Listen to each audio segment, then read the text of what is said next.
ચોમાસા પહેલા એમએન પાર્કના રહીશોમાં રોષ, પાલિકાએ દિવાલમાં પાડ્યા ગાબડા, જાણ બહાર કરાયેલી કામગીરીથી અને સોસાયટીનું વરસાદી પાણી એમએન પાર્કમાં ઘૂસવાની ભીતિ સેવાઈ રહી છે. સમસ્યાનો ઉકેલ નહીં આવે તો આંદોલનની ચીમકી ઉચ્ચારાઈ છે. બારડોલી નગરના એમએન પાર્ક વિસ્તારમાં વર્ષોથી વરસાદી પાણી ભરાવાની સમસ્યા યથાવત રહેતા સ્થાનિક રહીશોમાં ભારે રોષ જોવા મળી રહ્યો છે. દર ચોમાસામાં 3 થી 4 સોસાયટીઓમાં ઘૂંટણસમાં પાણી ભરાઈ જાય છે. રહેવાસીઓને ભારે હાલાકી સાથે આર્થિક નુકસાન વેઠવું પડે છે. નગરપાલિકા કર્મચારીઓએ એમએન પાર્ક સોસાયટીની માલિકીની દિવાલમાં સોસાયટીના પ્રમુખ કે રહીશોની જાણ બહાર મોટા ગાબડા પાડી દીધા હોવાનો આક્ષેપ કરાયો છે. સ્થાનિકોનો આક્ષેપ છે કે જ્યારે પાલિકાના કર્મચારીઓને આ કામગીરી અંગે પૂછપરછ કરવામાં આવી ત્યારે તેમણે પ્રાંત કચેરીમાંથી સીધો આદેશ મળ્યો હોવાનું જણાવ્યું. રહીશોએ સ્પષ્ટ ચેતવણી આપી છે કે જો સમસ્યાનો ઉકેલ નહીં આવે તો ઉગ્ર આંદોલનનો માર્ગ અપનાવશે. ચોમાસાની શરૂઆત પહેલાં ઊભી થયેલી નવી પરિસ્થિતિ વચ્ચે ચૂંટાયેલ કોર્પોરેટરો અને નગરપાલિકા તંત્ર આ સમસ્યાનો કાયમી ઉકેલ લાવવામાં કેટલા સફળ થાય છે તેના પર સૌની નજર છે. રિપોર્ટ કૈલાસ કુમાવત. હું એમએન પાર્કની રહેવાસી છું, ઉષાબેન નાનુભાઈ પોસ્ટવાલા. જ્યારે આ સોસાયટી બંધાતી હતી ત્યારે નાસિરભાઈ આ દિવાલ બનાવેલી હતી.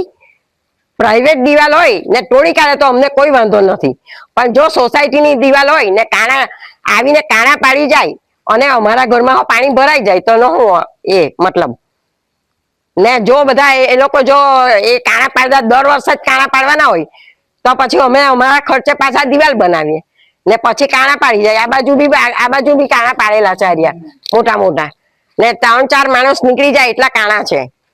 તો હું કામ અમારા વોર્ડમાં જે જેનિશભાઈ ભંડારી છે તે ચૂંટાયેલા છે તો તેમણે આ કામગીરી કરવી જોઈએ. ને જો અમારી દિવાલ કાયમ માટે જો તૂટતી હોય તો પછી રુદ્રની દિવાલ કેમ નથી તોડતા? તે તોડવા જાવ ની કેમ નહીં તોડે?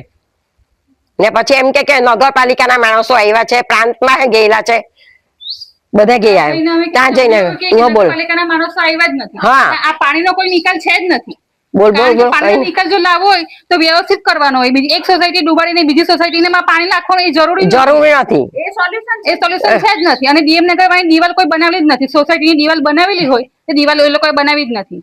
તે બનાવવાની જરૂરી હતી. અમારી સોસાયટીમાં બધું પરફેક્ટ જ છે, તેમ છતાં અમારું જ કેમ વાક કરવામાં આવે દર વખતે? અમારા સોસાયટીમાં જ કેમ પાણી નાખવામાં આવે? અમારે આગળથી પાણી આવે, પાછળથી પાણી આવે, સાઈડ પરથી પાણી આવે. અમારે કેટલી બાજુથી પાણીમાંથી ઘેરાવાનું?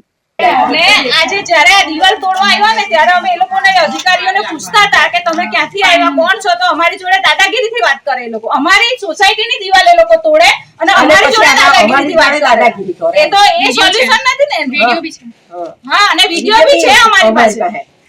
અને એ લોકોએ અમારે ઉપરથી અમને કહેવાનું હોય કે અમે આવી રીતે આ જગ્યાએથી આવેલા છે, પણ અમને કોઈ જવાબ જ નથી આપતા. કોઈ લોકો આવીને બસ ધડાધડ ચાલુ થઈ ગયા દિવાલ તોડવાની. ના, અમારી સોસાયટીની દિવાલ છે, એ લોકોનો કોઈ હક નહીં બને આ દિવાલ તોડવાનો. હું એમએન પાર્કની રહેવાસી છું. મારું નામ સંગીતા પટેલ છે અને આ સોસાયટીમાં પાણીનો પ્રોબ્લેમ પહેલેથી જ છે. અને જ્યારે બી દર વર્ષે આ લોકો સોસાયટીમાં જે અમે અત્યારે જ્યાં એ લોકોએ ગાબડા પાડ્યા છે ત્યાં જ ઊભા છે અને ત્યાંથી જ અમે વાત કરીએ છીએ. અને એ લોકો દર વર્ષે અમારી સોસાયટીની જે દિવાલ છે તે કાણા પાડે છે એ લોકો, અને દર વર્ષે અમે એ કાણા પૂરીએ છીએ અમારા ખર્ચેથી. અને આ જે સોસાયટીનો જે પ્રોબ્લેમ છે એ દર વર્ષે અમારે એ પ્રોબ્લેમ વધતો જાય છે. અને આ વર્ષે એટલા મોટા ગાબડા પાડેલા છે કે અમારા ઘરોમાં બધાના ઘરોમાં પાણી આવશે તો અમે કોની પાસે જઈએ?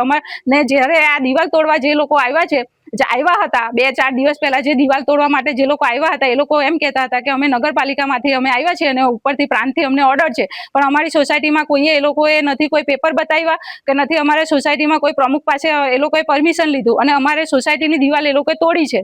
તો હવે અમારે કયા અધિકારી પાસે જવાનું એ કેવું? અને અમારે પાણીનો સમસ્યાનો જે ઉકેલ છે તે તમારે લાવવો પડશે. અમે પ્રાંતમાં જઈશું અને પ્રાંતમાં જઈને અમે આંદોલન કરીશું. નહીં તો આ પાણીનો ઉકેલ તો તમારે લાવવો જ પડશે. નહીં તો આ તો દર વર્ષનો જે પ્રોબ્લેમ છે એનો અમે શું કરીએ? તો પછી તમે એ જ રિક્વેસ્ટ છે પ્રાંતને કે આ પાણીનો જે તકલીફ છે એનો જલ્દીથી જલ્દી સમસ્યાનો ઉકેલ કરો. નહીં તો આ પછી અમે આંદોલન મોટું થશે અને આ પાણીની જે સમસ્યા છે તે વધી જશે.